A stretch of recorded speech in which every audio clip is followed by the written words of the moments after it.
1 जुलाई से लागू हुए नए आपराधिक कानूनों से डीएसपी वर्षा सोलंकी ने कराया अवगत। खरगोन। 1 जुलाई से लागू हुए नए आपराधिक कानूनों से लोगों को न्याय पाने में किस तरह की मदद मिलेगी और इन कानूनों में क्या बदलाव हुआ है, इसके प्रति लोगों को जागरूक करने के लिए पुलिस विभाग द्वारा लोगों के बीच पहुंचकर संवाद किया जा रहा है।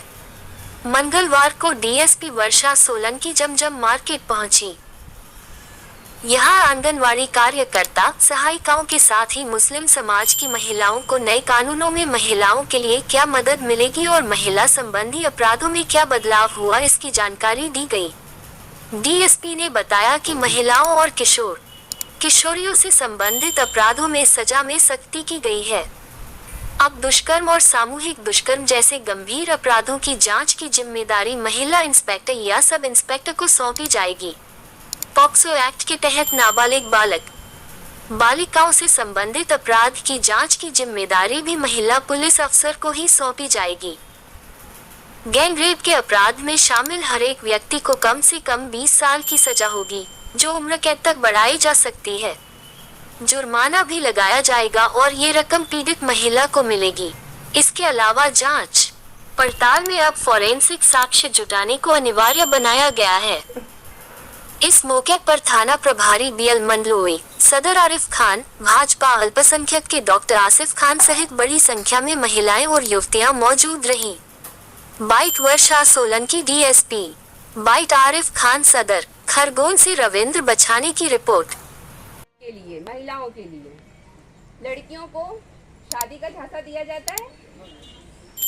क्या बोलते हैं कि हम तुमसे शादी कर लेंगे, अभी तुम हमारे साथ लागू हुआ है। इसमें मुस्लिम महिलाओं को जागरूक करने के लिए टीआई साहब का फोन आया था कि एक जमात के तत्वाधान में ऐसा प्रोग्राम हो जाए जिसमें मुस्लिम महिला नए कानून के लिए जागरूक हो।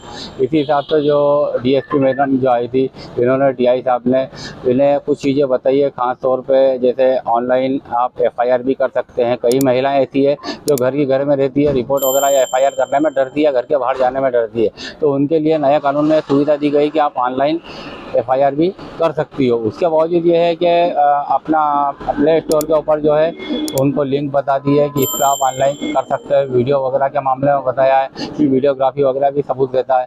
आप अगर एफआईआर नहीं जा रहा हो तो आप जो है 0 की एफआईआर भी होगी, जिसमें पुलिस आपके घर जाके भी एफआईआर कर सकती है। तो नया कानून के अंदर जो है बड़ी आसानी आई है, तो उन आसानियों को मुस्लिम महिलाओं तक पहुँचाने के लिए ये कानूनी जागरूकता शिविर रखा गया था जमात इस्लाहुल मुस्लिमीन के तत्वाधान में।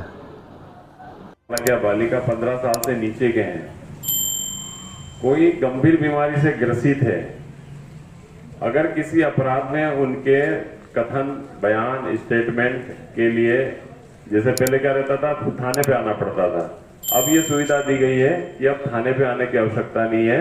अगर वो बोलते हैं, इच्छा जाहिर करते हैं कि मैं 60 साल से ऊपर का हूं, मैं थाने पे नहीं आ पाऊंगा, या 15 साल का बालक है, उससे नीचे का बालक है, या फिर कोई गंभीर बीमारी से ग्रसित है जो कि चलने फिरने में असमर्थ है, तो उनके कथन लेने खुद विवेचक, इन्वेस्टिगेशन ऑफिसर उसके घर पे आ सकते हैं। हाँ, लेकिन अगर वो सहमत होते हैं कि नहीं हम थाने पे आके बयान दे देंगे तो अलग बात है, अन्यथा ऐसी बाध्यता नहीं की गई है नई कानून में। एक ये नई सुविधा दी गई है। एक चीज और अच्छी की गई है इसमें कि महिला के विरुद्ध यदि कोई अपराध हुआ है, उसके संबंध में उसका सेक्स एक्सटॉर्शन हुआ है या फिर इस प्रकार का कोई अपराध हुआ है, तो उसमें उसकी जो न्यायालय में जो कथन होंगे, बयान होंगे, वो केवल महिला मजिस्ट्रेट लेगी और उस दौरान केवल महिला मजिस्ट्रेट, महिला पीड़िता और एक उसको टाइप करने वाला जो भी महिला पुरुष जो भी, वो भी महिला की बाध्यता की गई है। उसके अलावा कोई चौथा आदमी नहीं होगा, ना परिवार वाला होगा, ना पुलिस होगी, ना कोई होगी। एक और ये चीज अच्छी इसमें लागू की गई। नहीं होती थी, महिलाओं संबंधित अपराध कुछ होते थे, उसमें कुछ प्रक्रिया में मतलब उसके महिला के स्टेटमेंट होंगे तो उसमें क्या होता था, वीडियो रिकॉर्डिंग होती थी। लेकिन अब आपके साथ में कोई आपका गवाह गया, उसकी भी वीडियो रिकॉर्डिंग होगी। कोई सामान जब्त किया है, किसी को मारा पीटा है, वो सामान उसने हथियार छुपा के रख दिया, वो जब हम अपने कब्जे में लेंगे, जिसको हम बोलते हैं जब्ती करना, जब्ती की भी होगी रिकॉर्डिंग। और इसके साथ साथ में आपकी वीडियो रिकॉर्डिंग यहाँ होगी। फिर जब आप जिसके भी साथ में अपराध होगा वो कोर्ट में जाएगा तो कोर्ट में भी वीडियो रिकॉर्डिंग होगी। और दूसरा ये होता है कि महिलाएं डरती हैं। महिलाएं क्यों डरती है? थाने आने से डरती हैं। डर लगता है, थाने के बाद कोर्ट कचहरी करने के चक्कर में वो भी डर लगता है ना। तो अब आपको डरने की आवश्यकता नहीं है।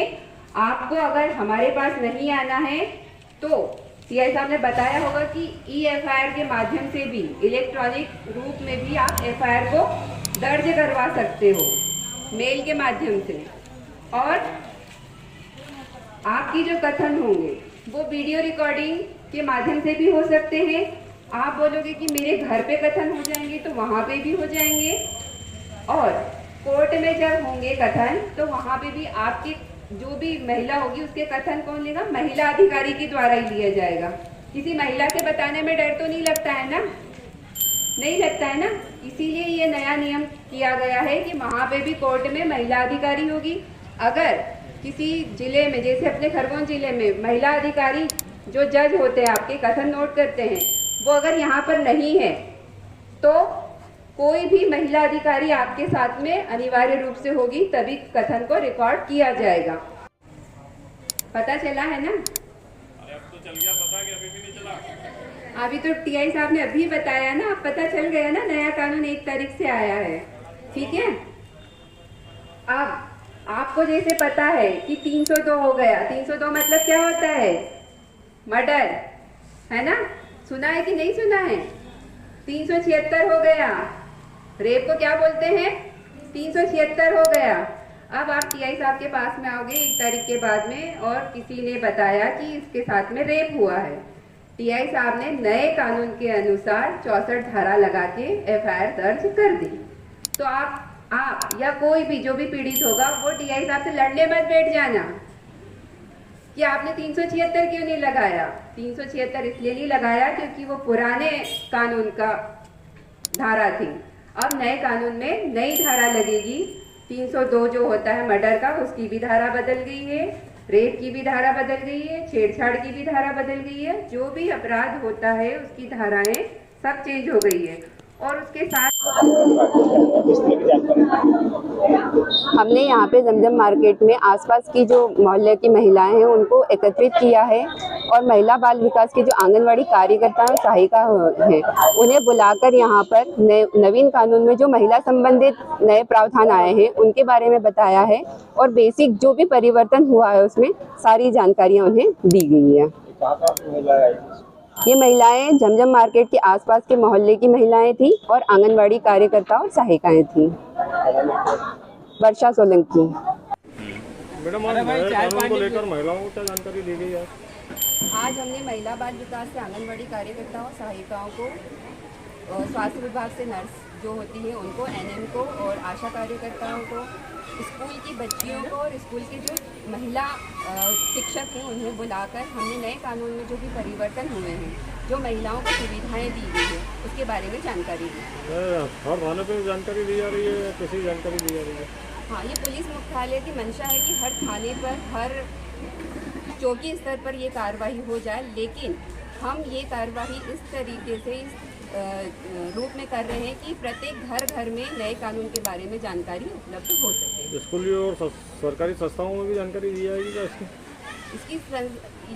ये सरकारी संस्था ही है। हमारा जो महिला बाल विकास है, जो हमारा स्वास्थ्य विभाग है, ये सरकारी ही है और हमने भी सरकारी स्कूल की टीचर्स और बच्चियों को भी बुलाया है। क्या शुभ नाम लिखते हैं मैडम? मेरा नाम DSP वर्षा सोलंकी है और मैं खरगोन में पदस्थ हूँ। Thank you madam.